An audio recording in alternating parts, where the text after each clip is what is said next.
And of course, this provides opportunity for many, and many companies have felt called to seek treatments for obesity, and this is the latest printout of a database, and you see there's a lot of failures, and this has been alluded to earlier. I will continue. Some of these products are still in regulatory deliberations, and we'll see where that gets them. It continues like that. So it's really a dismal situation. And it's of course dismal for the, first of all, it's led to a situation where we haven't had a new obesity drug put on the market in the last decade. That has been of substantive effect. This is bad for those that are diabetic and are obese at this point in time, indeed. But it has another consequence, and that is the fact that it hampers financing. People that are in a position to invest, pharmas, biotechs, venture capitalists, that are in the position to invest in any disease indication are shying away. And so I note here we have 16 companies in obesity in the clinic, have been in the clinic over the last 18 months. This morning I looked at the same list for cancer. It's more than 500 companies. So that's, investors invest where they find possibility of a decent return.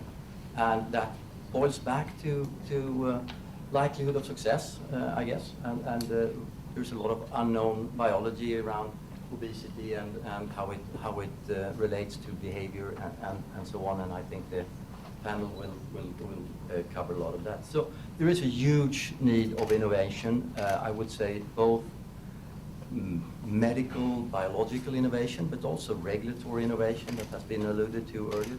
And in this point in time, also financial innovation, because to finance the new innovation is going to be challenging, because what I said earlier, the people with the money are shying away.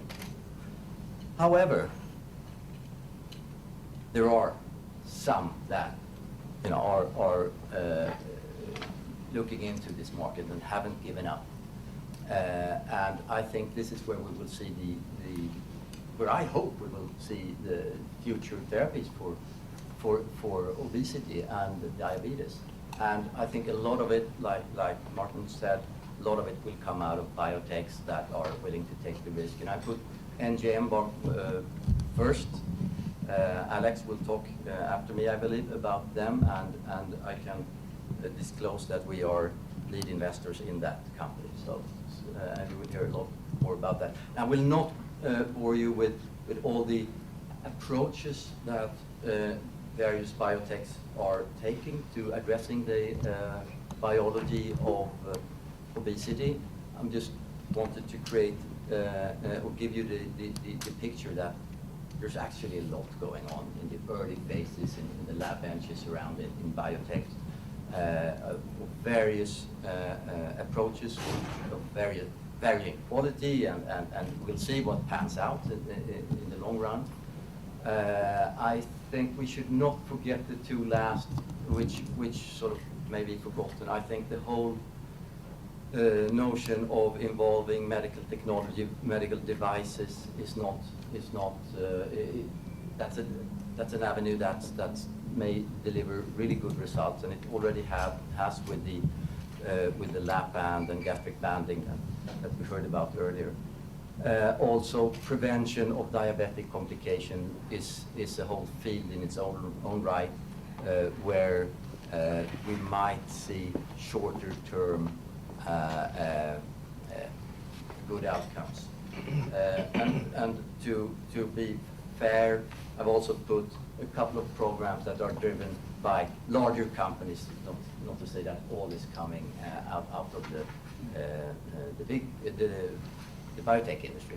Even many of the large pharmas do have substantial obesity programs that are more close to the clinic.